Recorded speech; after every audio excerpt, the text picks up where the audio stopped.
solar grids in areas facing the brunt of this new wave of terror, from ex-Fatah to the shores of Balochistan. No counterinsurgency has achieved victory without first winning hearts and minds. In the context of the first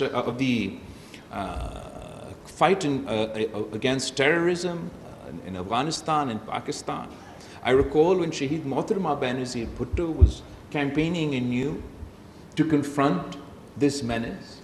Well, she warned in Pakistan in her final speech that these militants want to remove Pakistan's flag from SWAT, and rallied her country as the first female prime minister when many male politicians cowered or shirked from their responsibility to speak out. She rallied her country and she said she would be the one to lead. She would be the one to raise Pakistan's flag in SWAT. She did so in a context. And the context was a global understanding about the next phase to combat violent extremism and terrorism within Afghanistan and Pakistan. Of course, it meant joint resolve and kinetic operations that we would ultimately begin in South Waziristan and North Waziristan, etc. But that kinetic action was to be coupled with investment in the hearts and minds of the people of Afghanistan and Pakistan. Within the context of what the shared experience of the end of the World War II and the international community's commitment then to a Marshall Plan that saved or invested in the economies of a war-torn Europe to ensure future generations would not be drawn back into the mouths of, at the time, fascism. A similar commitment was made by the international community to her, to Pakistan, to the world, that we'll stand shoulder to shoulder with you in this fight, but we will not cut and run. We will invest in a new Marshall Plan for Afghanistan and for Pakistan to ensure that future generations are not lost to the menace of terrorism. So, of course, we all are aware that we have not lived up to that commitment. In the current context, it still means that we should find our own opportunities. That is the context in with which President Zardari initiated the China-Pakistan Economic Corridor. It wasn't geopolitics. It was an understanding that the eastern route that was to go through Pakhtunkhwa and descend into Balochistan would drive economic development and economic activity in those areas that were the most devastated by terrorism.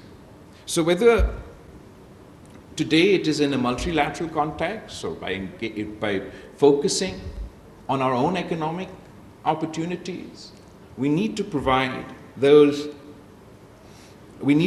our people, the people of Pakistan, with hope through economic opportunities so they're not drawn back towards this menace of terrorism. We need to focus on the digital realm, and I've advocated before for a digital Bill of Rights. We absolutely require a digital Bill of Rights for our youth, one that grants them the opportunity to flourish in the digital age, protects their digital fundamental rights, but also acts as a digital iron dome against the proliferation of extremist content online.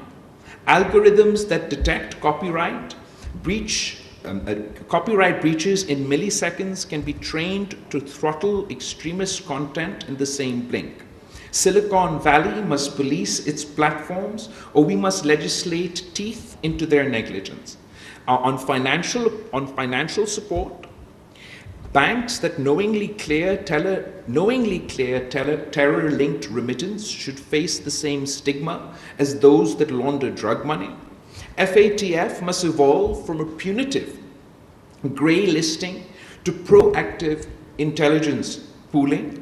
And finally, success cannot come with hard power alone. We must display smart power The combination of hard and soft power shall snuff out violent extremism from its roots so that it may never re-emerge again. On the narrative front, extremism is not an illness just of the Kalashnikov. It is an illness of the textbook, the pulpit, the WhatsApp forward. We shall write a curriculum where Ibn Sina walks beside Iqbal, where the Prophet's Charter of Medina is studied as the first social contract, and where Jinnah's August 11th speech is memorized before breakfast. We shall reclaim the microphone from the priest who preaches division and hand it to the young scientist who codes solutions. For our youth, 64% or 65% of Pakistan is under the age of 30. Terror groups salivate at that statistic. I look at the same number and see a firewall. Give this generation broadband, venture capital, startup opportunities, and no recruiter in the tribal valley will match the romance of discovery we can offer.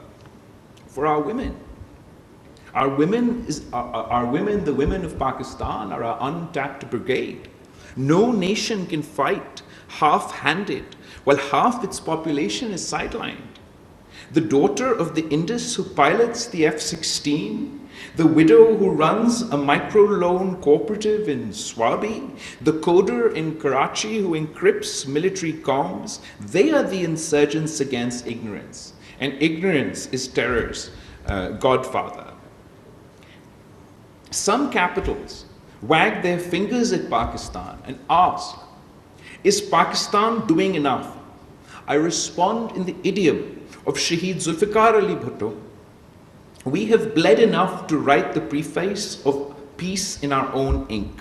We will not have that manuscript proofread by those who stayed safe behind oceans and alibis. In a message, a word to the merchants of hate within, to those who romanticize the terror culture from drawing rooms and YouTube channels. Let me be unambiguous. We will repatriate your hashtags to the courts, your bank accounts to the audit ledger, and if necessary, your fantasies to the iron bars of law. There is no constitutional right to weaponize religion. If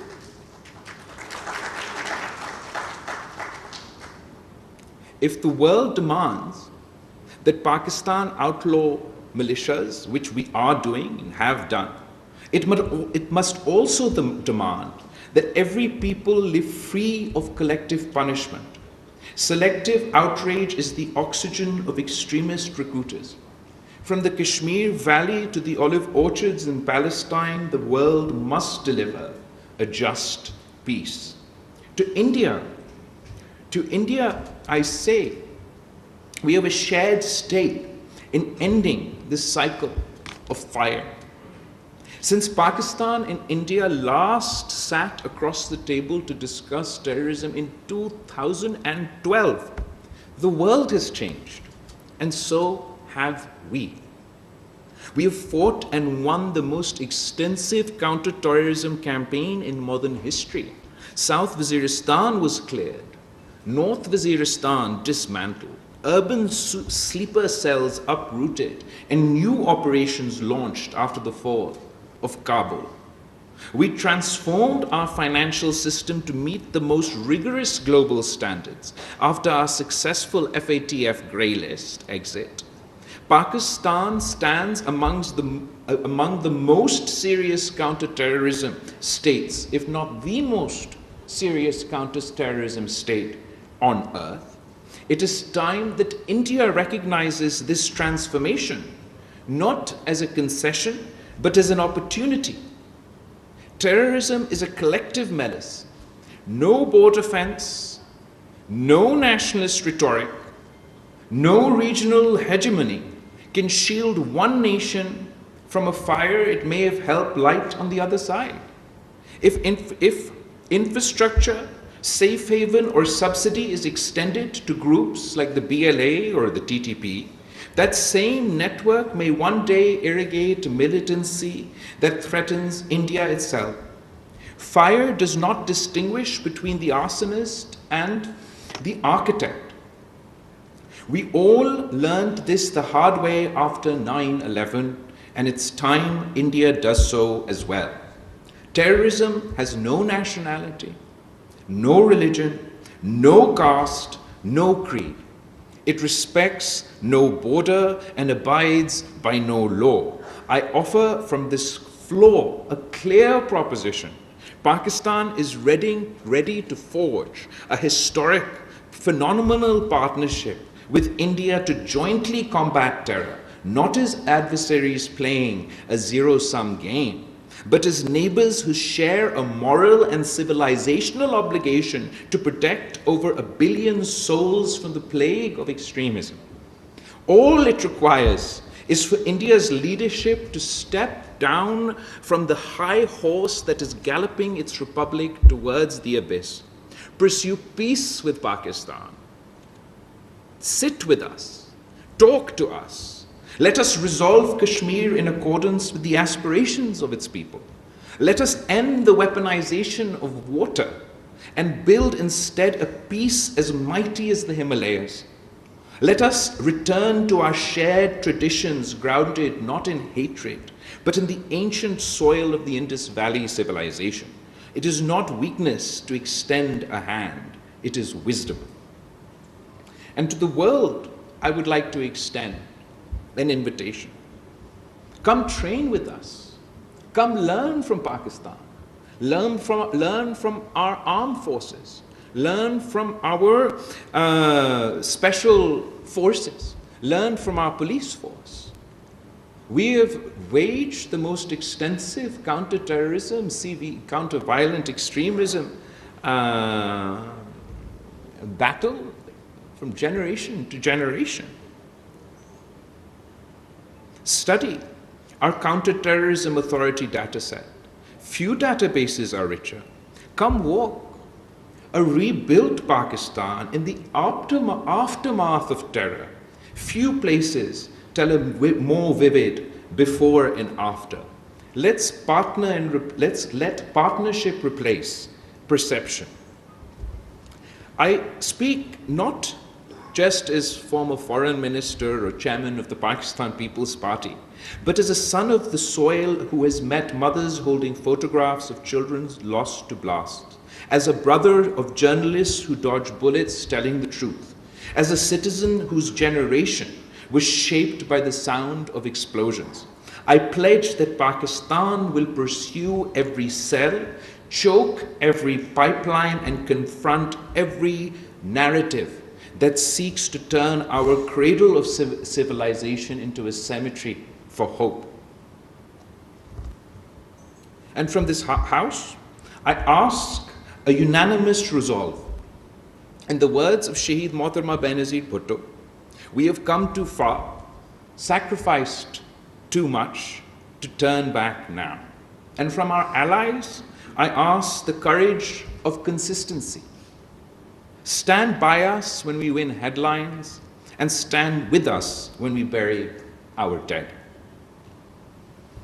And in conclusion, when my grandfather Shaheed Zulfikar Ali Bhutto thundered at the United Nations in 1965, he warned, "We will fight for 1,000 years, but we will not surrender." Today, I echo him with one revision. We will fight for as long as it takes, but we will not need 1,000 years, because our enemy is small against the expanse of our conviction, and conviction is the oldest, strongest weapon known to humankind. Let the clerics of chaos know.